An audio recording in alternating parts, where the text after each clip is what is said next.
everyone, this is Ayush Singh and welcome to your favorite channel Singpedia। आज हम लोग पढ़ने जा रहे हैं विलेजेस, टाउन्स एंड ट्रेड का एक और नया टॉपिक जो कि है who lived in the village.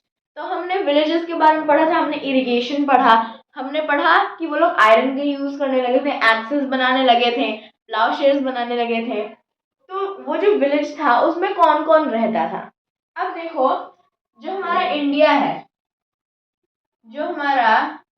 है वो दो पार्ट्स में बटा हुआ है, ऊपर वाला नॉर्दर्न इंडिया, नीचे वाला साउदर्न इंडिया। तो हर दोनों जगह अलग अलग नाम होते थे लोगों के। तो सबसे पहले हम लोग देखते हैं कि साउदर्न रीजन में कौन थे। तो देखो, साउदर्न रीजन का एक और नाम था जिसको बोलते हैं हम तमिल रीजन, यानी कि साउदर्न रीजन का ही एक और नाम है तमिल रीजन। और वहां पर बहुत सारे तरह के लोग रहते थे जैसे कि लार्जेस्ट लैंड ओनर, जिसको हम लोग वहां पे बोलते थे वेलालार्स। उसके बाद ऑर्डिनरी प्लाउमैन, जिसे हम लोग बोलते थे उजावार्स। फिर होते थे हमारे स्लेव्स, जिनसे काम कराया जाता था, आदिमाई।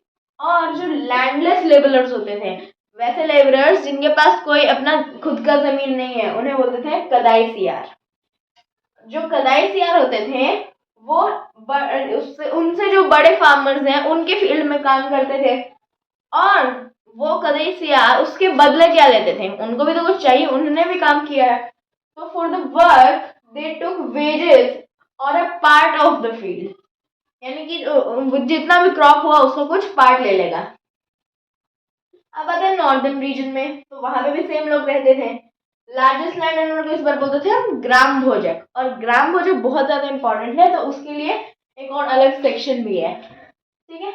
और जो इंडिपेंडेंट फार्मर्स होते थे, जिन्हें हम लोग बोलते थे गृहपति, वो भी बहुत ज्यादा थे। मतलब वो क्या होते थे ना कि स्मॉलर लैंड ओनर्स होते थे, ये लार्जर होते थे, ये स्मॉलर होते थे, ठीक है। मतलब जैसे सबसे ऊपर का पोस्ट हुआ क्या, ग्राम भोजक, उससे थोड़ा सा नीचे आए तो गृहपति होता था। अब लैंडलेस लेबरर्स होते थे, वो किसी भी जेंडर के हो सकते हैं, मेन भी हो सकते हैं और वेमेन भी हो सकते हैं। मेन जो लैंडलेस लेबरर्स होते थे उन्हें लोग बोलते थे दासास या कम्माकारास। और जो वेमेन होती थी उनमें दासास चेंज है बस, दासीज, और कम्माकारास का कम्माकारास ही है, ठीक है। यानी कि चाहे वो मेन हो चाहे वो वुमेन, दोनों का आप बुला सकते हो कम्माकारास। लेकिन अगर आपको दास के नाम से बुलाना है तो मेन को दास और विमेन को दासी। अब जो दोनों लैंडलेस लेबरर्स दोनों टाइप के थे, मेन और वेमेन, वो दोनों सेम काम करते थे जो कदाई सियार करता था। कदाई सियार क्या करता था कि दूसरों के फार्म में फील्ड में काम करता था और उसके बदले वो वेजेस लेता था। वही ये लोग भी करते थे। अब जो ग्राम भोजक है उसके बारे में, उसका बहुत सारा मतलब वो लार्जेस्ट लैंड ओनर था, तो उसकी बहुत ज्यादा रिस्पेक्ट थी विलेज में। तो उसके बारे में यहाँ मैं आपको बताने वाला हूँ। The post of the gram Bhojak was hereditary. Hereditary मतलब क्या होता है कि जनरेशन बाय जनरेशन, जैसे मान लो मैं ग्राम भोजक हूँ तो मेरा बेटा ग्राम भोजक, फिर उसका बेटा ग्राम भोजक, फिर उसका बेटा ग्राम भोजक, ऐसे सीरीज में चलते जाएगा। तो उसे हम लोग बोलते हैं हेरिडिटरी सिस्टम।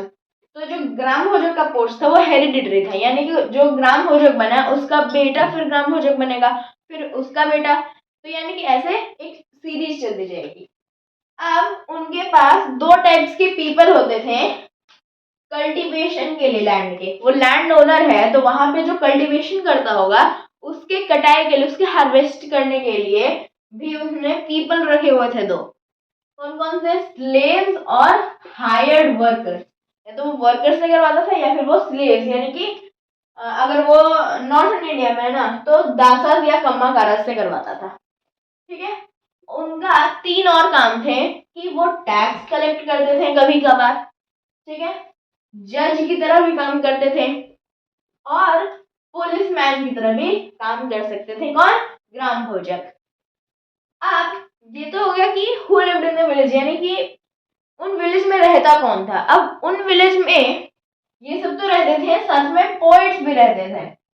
तो उन पोएट्स के ने एक तमिल कंपोजिशन बनाई थी जिसका नाम है संगम लिटरेचर, उसके बारे में हम लोग को यहाँ पे दिया गया है। The earliest Tamil composition, there are some of the earliest works in Tamil, कि जो तमिल है, तमिल लैंग्वेज में बहुत सारे अर्लीस्ट पुराने पुराने वर्क्स थे लिखे गए, जिन्हें हम लोग बोलते हैं संगम लिटरेचर। और इन संगम लिटरेचर को लिखा कब गया था? इन संगम लिटरेचर को लिखा गया था 2300 साल पहले। और अगर इसी 2300 साल को हम लोग बदले बीसी में, तो आ जाएगा हमारा अप्रोक्सीमेटली कितना? 300 BCE। अब बोला जा रहा है हमसे कि इन्हें, ये जो संगम लिटरेचर है, इन संगम लिटरेचर में संगम का क्या मतलब है? वाई वर दीज कॉल्ड संगम? इन्हें संगम क्यों कहा जाता था? तो देखो, compose and compile in the assemblies called Sangam of poets, यानी कि कंपोज एंड कंपाइल्ड, यानी कि उन्हें पहले कंपोज किया जाता था और फिर उन्हें एक साथ कंपाइल कर दिया जाता था। कहाँ पर? इन असेंबलीज ऑफ पोइट्स। अब उन असेंबलीज का एक अलग नाम था, उसका नाम क्या था? संगम। ठीक है, in the assemblies called Sangam of poets.